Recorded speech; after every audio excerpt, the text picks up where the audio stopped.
bio. This thing's like half page. For real, but I'm not going to read that. And plus, I've had a chance to get acquainted with her a couple of days, and she's absolutely amazing, and she is part of the reason why we're here today. She is a mother of 6.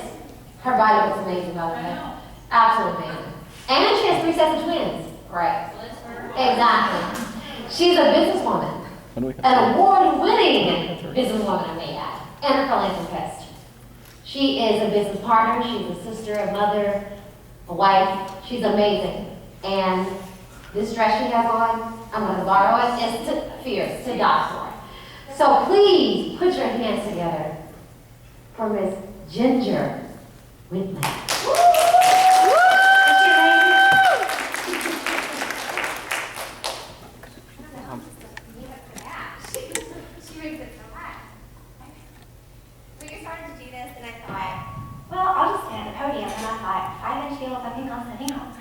So, and then Becky said, I need a stool to help my nerves. I said, that is the perfect idea. I'm going to use your stool.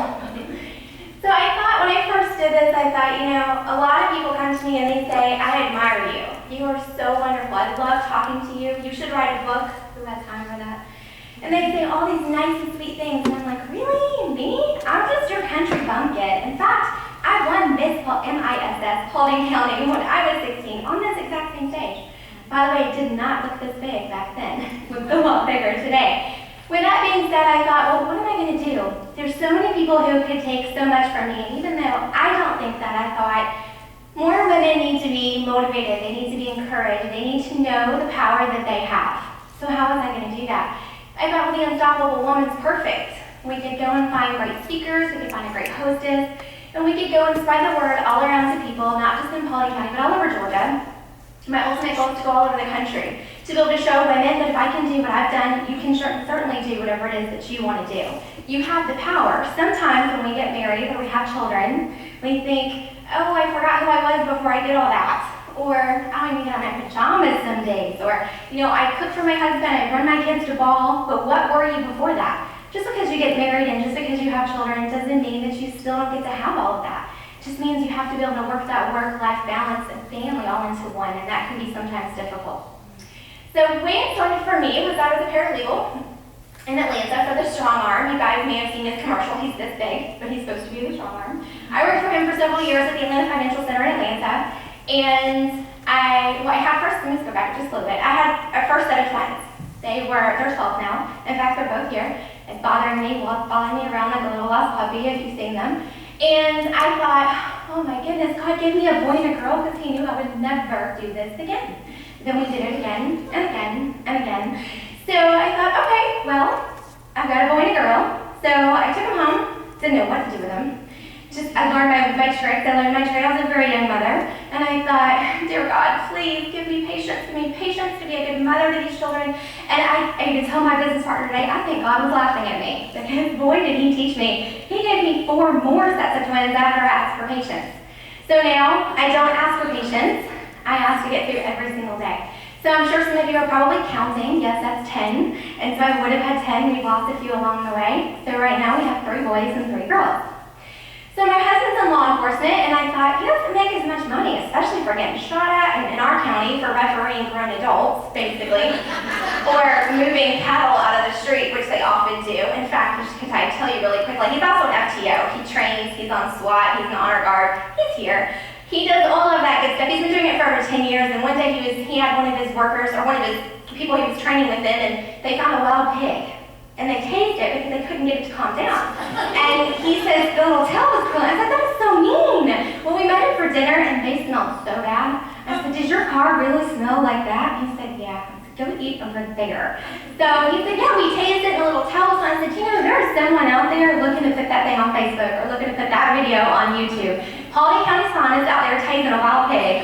Especially when they were straddling it, trying to get it to calm down. Y'all know y'all would be liking that status on Facebook, because I would. So I thought, okay, well, he has to do all this for a living. There's no way he can support our big family. So my mom, who never watches Good Morning America, or never watches TV at all, she watched Good Morning America one day, and she found this work at home company. She said, hey, Ginger, let's try it. I was like, okay, what do I have to do? It's just money. So I decided to try it. My husband was all excited. He went and got me a brand new computer, set up my own office at home, and I did it. Well, a couple of my girlfriends were like, this is so cool, I want to do it too. Well, I didn't realize. I said, okay, well, they couldn't afford to open up their own business because you have to open up your corporation, things like that. They couldn't afford it. So they said, well, can I just come underneath you? I said, well, of course. I don't mind. I've already established my business. Come on. So 3 of them came up working underneath me, and at the time, I had no idea I was paying their taxes. I just said, sure, come on, I don't mind. So I started working, and the lady at the major home shore company, she called me, and she said, hey, Ginger, we have this great new pilot program I want to nominate you for. I said, okay, great. So she did it, and I thought, wonderful. So a couple days later, she called me, and she goes, I got great news. They picked you. I said, great, what do I do? She's like, well, you basically do what you do now. You just do it for a broader amount of people. I said, okay. So I prayed about that too.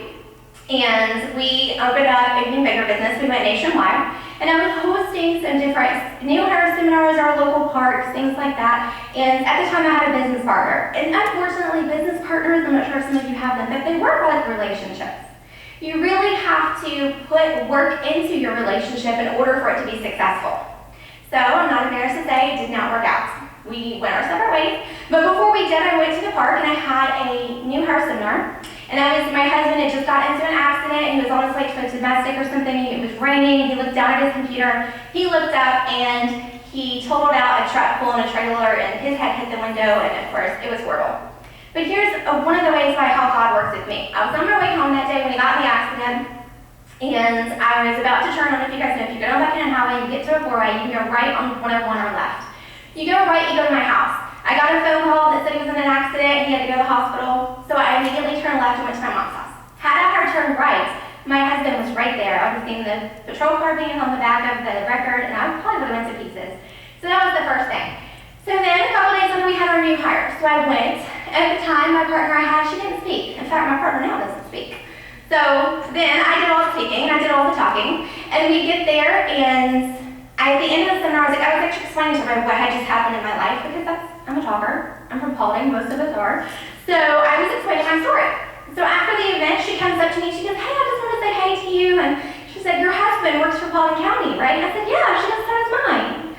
And I said, oh, that's great. And she said, yeah, your husband's on the SWAT team. I said, yeah. She's like, so is mine. I said, no way. She's like, and you know that guy that your husband hit? That was my brother. I said, no way. So ever since then, we were doing invoices one day back in the day before they had QuickBooks and direct deposits, and we were, of course, struggling to get all these people, that all these God was bringing us all these people, and we were getting bigger and bigger. And she said, hey, Ginger, can I come help you? I'm like, well, do I need to pay you? She's like, no, I'm just going to come help you. I'm like, you're going to help me for free? She's like, yeah, I'm going to just come help you. So she came, she helped me. I know you're probably thinking, what's wrong with that crazy lady? She came, she helped me, she did all the invoices. And then, of course, like I said, my business partner and I, we parted ways, and I called her up one day. I said, have you ever wanted to own a business before? Because she drove a school bus, and she said, well, I don't know. And I said, well, would you want to? So here's what I'm looking for. Would you do it? She said, well, let me call you back. And so she calls me back, and she goes, okay, I'm in. So ever since then, her and I have made it into where we've had over 2,000 people nationwide, and for the last 3 years, we've become $1 million company. So what I said to her was, well, I'm praying about the company. Have you been praying about the company? And she said, yeah, I pray about it every night. I said, well, so do I. So we go, and of course, at this time, I was having my last set of twins, and poor Becky, she was having to do it all because, of course, I was on bed rest, and I thought, goodness gracious. So we would go, and actually just go back a little bit. We were in our sonographer room at the OB office when I had my last son about 3 years ago. And I tell people this story because the first time they told me I had twins, I cried because I didn't know what I was going to do with two. And so then they told me, well, you're having twins again the second time, and I was like, okay. And then the third time they told me I was having twins, I'm like, I know, it's twins, right? The fourth time, I was like, I already know, it's twins. The fifth time, no lie, the entire OB office decided they were going to come in there and watch my ultrasound as if it was a movie cinema, all of them. So then when they said, oh, you're having two, then it was literally like the entire room was all cheering. I'm thinking, then you guys pay for them. Y'all are so excited. You come help pay for them. So nevertheless, so when I call Becky or I call my mom now and I say, I'm having another baby, they don't really say, well, what is it? Is it a boy or a girl? They always say, well, how many? So for now, this baby makeup shop is closed unless he has other plans, but we are holding at 6. Becky and I are so great together because we're so different. I'm more of a modern girl. I like the city during the day, but I love my country home at night. Becky has chickens and roosters. Becky likes to get up at 5 a.m. and Ginger doesn't. I don't like all that stuff. So we're very, very totally different. And it's just too weird. When God puts people in your life for the right reasons, you just know it. Like I said, our company got huge. We were praying again, and our company was getting bigger and bigger. And that's when I said, gosh, you're praying too, so am I. And I was like, well, do you think we should ask him to slow down a little bit? Because we're tired. We're exhausted. Our company's getting huge. And so she's like, no, don't do that. Don't do that. So now I don't ask him to slow down. I just thank him for what he has done. So then we get a phone call, and they're like, you guys, you won Partner of the Year for our first annual partner, whatever. And we're like, great. So we go down there, like, we're going to fly you down. And Becky and I was like, have you ever gone on a plane before? No. Have you? No. Great. So we're both getting on this plane to go to Miami.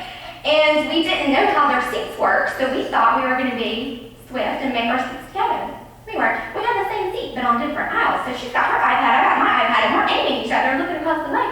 And the older lady that sits next to Becky, she says, oh, are y'all together? She said, yeah, that's my business partner. Becky's over here promoting the company to the other half of the plane. And she says, well, do you want to go sit? No, this is our first time. I think I'll stay over here. I don't want to sit by her. I said, well, thank you. So I'm over here, and you can tell the lady beside me had leukemia. She had cancer. And she's holding my hand because I'm scared. She knows this is my first time on the plane. So I had asked everybody before we took off, I just wanted to know if Delta had ever crashed before. And apparently that's not something you ask on an airplane. So I just wanted to know what my chances were. That was all. So we were in there and I said, well, does anybody know if Delta's ever crashed before? And the guy in front of me, he says, ma'am, we don't ever say 4 little words on the airplane. I thought, crash? Dude, that's 5. That's not 4. Well, he meant down. We don't say down on the airplane. So I thought, okay. So I told Becky, I said, Becky, she's camera happy. I said, don't take pictures, please. Well, our limousine driver was supposed to hold the sign, and it said our company name as we're coming down the escalator for us to go to our limousine car, whatever. And we were having a driver, and they said, well, we thought you a driver. I said, well, what's that for? And they said, well, you're a CEO. Right, and I can rent a car. It's okay. And Becky's like, yeah, we can rent a car. We don't need that fancy stuff because they have red carpets. And I thought, okay. So we go and we get this guy, and he spells Whitley, Ginger. I said, Becky, if you take a picture of that, I'm going to smack you. My last name is Whitley, not Wheatley, and it's Whitley, Ginger. So I get off the escalator and I'm going towards him, and for some reason he kept wanting to take Becky to a buffet the entire time. He didn't speak English, so it was hard for us to communicate, but all we could understand was Becky and buffet. So we figured he wanted to take Becky to the buffet. It was very, very odd. So we go to this award ceremony, and they didn't tell us any of this. And I said, you didn't tell me we were doing all this. And they said, well, let me ask you, if I told you we were doing it, would you come? No. Well, that's what we're going to tell you. Thank you. So we go, and there's over 200 people in this huge grand ballroom. There's red carpets. There's a guy at the end of the red carpet with a big, not that, bigger than that. She just took the picture when I said, big camera and a big light as you're coming down the carpet. I was so nervous and focusing on how not to fall on my bare wings walking up the stairs that I never even knew that balloons fell on my head the entire time. So here comes balloons, and one of the executives, I said, I think I'm going to fall. And I'm so scared I'm going to fall in these shoes. He's like, don't worry about it, you'll be fine. Well, they were giving away, you guys, does anyone know where the little blue box is? Do y'all know where that's from? Yes. I've never seen, no offense to my, oh good, he stepped out. No offense to my honey, but I've never seen a little blue box. This was a big blue box, huge blue box. So I was like, oh my God, it's a blue box, it's a blue box. Becky's like, where, what are you talking about? I'm like, it's a blue box, it's a charity box. So we go and we walk up the stage, and the executive is carrying this big crystal bowl with their logo on it, and that was one of our gifts. And he's carrying it, and he trips. I said, oh, thank God you did that and not me. That's what I was thinking was fixing to happen, so he did. So he lines us all up, and everybody's asking us a million questions. How did you become so successful? How did you do what you did? And one person said, they go, well, where do you see yourself in 10 years? One person says, well, I want to be Ginger in 10 years. I thought, why would you want to do that? So, I mean, I should probably be medicated with all my children, but I'm honestly not. So why would anybody in their right mind want to be like me? So I thought, that's just crazy. So I said, well, I looked over and I leaned over. I said, all the kids too? She's like, yeah. I said, well, let me ship them to you. You can try them out, and then you can send them back. So we're talking about the kids, and then they asked the next guy, they said, well, what do you want to be? He said, well, I want to be Ken or John. John is the CEO. He's been a CEO of billion-dollar companies before. And Ken was the senior vice president of the company. He said, in 10 years, I want to be y'all. And they said, well, what about you, Ginger? I said, well, no offense to either one of you, but I don't want to be either one of you. I just want to be me. I want to be more successful and I want to be who I can be. So I have all these girlfriends, or when I say I used to have all these girlfriends, and they would say, I really just want to get married. I want to be like you. I want to be as successful as you. And what I tell people is don't ever, ever want to be like somebody else. If you see something that they have and you want it, go get it, because that's how you get it. Anything that you put into something is what you're going to get out of it. So if you see someone, don't ever become jealous, just admire them, and don't ever judge anybody without getting to know them, because they may just be that really nice person that's going to help you become more successful. And with that being said, I told everyone, I said, it's just me, that's all. I do have a million kids, I don't know why. I don't know why God gave me all those children, and I've learned not to ask him why. So I just do what I can do, and I try to do it as well as I can. After we became a $1 million company, I said, well, you know what? What if God were to take this away from us? Yes, he's blessed us with it, but what if he were just to say, you know what? We're not going to do this anymore. Then what would I do? I have 6 children, and I have a husband who's a policeman, and what would I do? Well, then I thought, well, we need more than one stream of income, because we don't want to have to learn how can we take care of our children. So then we decided to open up another business. Well, we can help college students learn how to become entrepreneurs. Or the economy changes every single day. Most of your business owners don't. They don't change. They're old-fashioned, or they've learned to become accustomed to one thing. They don't want to change or adapt to the way that the world is adapting. So they just simply don't. Well, what happens? Their business doesn't go anywhere. They don't become more successful. So you do have to put a lot into it, and we've put a lot of tears, and we've screamed, and we put a lot of nights into it. But then we opened up West Georgia Consulting this year, and it's not only to help people become entrepreneurs and learn how to be successful, but it's also to help existing businesses get their revenue up, kind of give them a facelift, kind of show them what are you doing wrong. Well, let's look at it this way. What can we do to better your company and better you? Seems to be working pretty well. I've already got a third company in mind, but I've learned and been told a million times by Becky, let's not go to the third one, so we've got the second one is a $1 million company, so that's what we're working on. Here's the thing I've learned is we all make mistakes, every single one of us. I've made my fair share of mistakes. And I can tell you that when you put as much into your business, you are going to get as much out. And you're going to be successful, chances are. But I have 6 kids, and every one of my children, I can tell you some stories. If it's quiet in my house, you better take off running because somebody is doing something. It's not okay. My house is never quiet. Every time she calls me. In fact, when my kids will pick up the phone, it's crazy. But that's my life, and I wouldn't know any other way. My husband and I go away for a weekend, and it's so quiet. And I'm like, what are we supposed to be doing? And my neighbor's like, well, I'll tell you what you're supposed to be doing. And I said, well, clearly we know how to do that. Look how many kids we have. So we went on this retreat last weekend, and I learned something. And I learned that you can put everything you have into something. And if it's your passion and it's something that you want, I think you should. But one thing that I failed to do, and I just realized, is I failed to put everything that God gives me, everything that God has blessed me with, I failed to put it first. And what I mean is I don't believe in luck. Because let's face it, if I was lucky, wouldn't I win the lottery? I've had 5 sets of twins. Of course, I guess you have to play the lottery first, but you see my point. So I don't believe in luck. I believe that everything that you have is not because you're lucky, it's because you're blessed. And you have to live right and do right for others to receive right in return.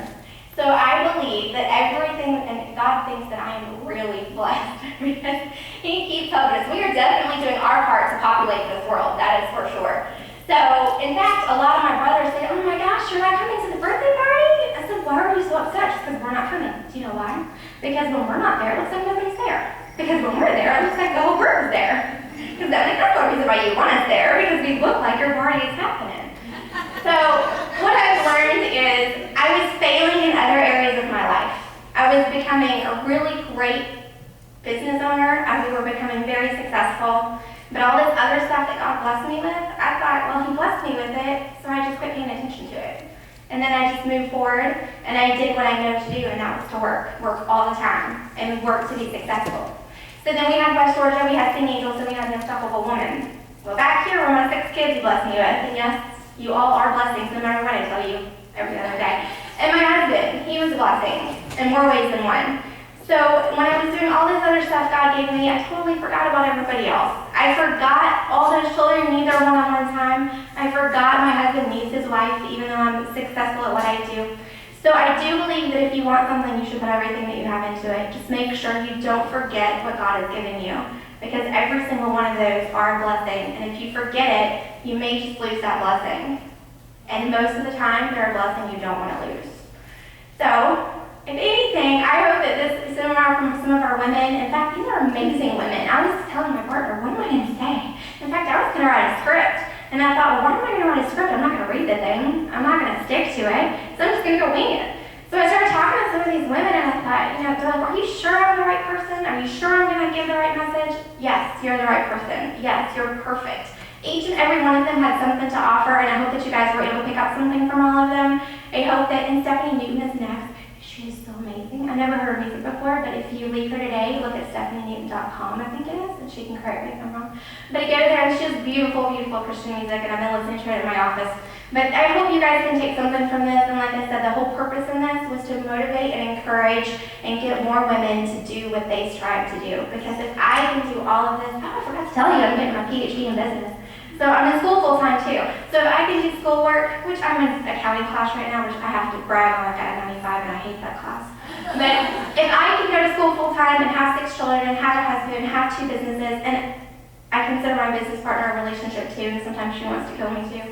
But having to put all this effort into all of that, you really have to learn to balance it. And the only thing I know, because I've tried for years to learn how to balance life at home, life at work, this many businesses, this much time at school, and you can't do it. You can't, you can try, but eventually you'll fall. So what I've learned to do is I just give it all to God and I pray. Every single time I get nervous, I pray. We didn't have one of our salon people that we had for today's event backed out at the last minute. And we didn't have one, and I told Becky, she said, well, everybody can do their own hair. Well, I don't know about y'all, but if I had to do my hair every week, of course if someone was going to volunteer, I'd want them to. And I said, well, we already told our speakers they were getting their hair done, so we have to have their hair done. She said, okay, well, so I prayed about it. The next morning, my admin, Tia, some of you know, she calls me and she goes, all of a sudden this random girl calls and she wants to do hair. I was like, thank you. I don't know where this girl came from, but actually one of our speakers had talked to her, and it was a friend she had suggested just come to the event, and of course she offered to do hair. But me telling you this is because when I pray about stuff, it happens. I prayed for patience, he laughed in my face and gave me all these children. I prayed about business and he turned us into $1 million company. So when you do, the power of prayer is so big. I don't think that everybody realizes it, especially people my age, and I hate to say it, but the younger generation, they don't realize the power of prayer, and it really, really works. And I'm not saying, hey, go pray about your business and you're going to be $1 million business owner. I'm not saying that. Don't go, oh, that ginger girl said you could. It takes just as much effort. It takes having the right people in the right places, and ultimately it takes being blessed by God before you can get anything else. So no, I'm not a professional speaker, as you can tell. I'm just a little country bumpkin, but I have done really well for myself, and I have an amazing partner who eventually I think Lakeisha's going to make her stand on stage, so you'll see her too. But just, you guys, I hope that you take something from this, and I hope that you guys will encourage everyone to come back yearly, because this is something we want to continue to do. And I hope you guys can enjoy, because I think Stephanie is coming up next and she's going to sing for you guys. So, thanks.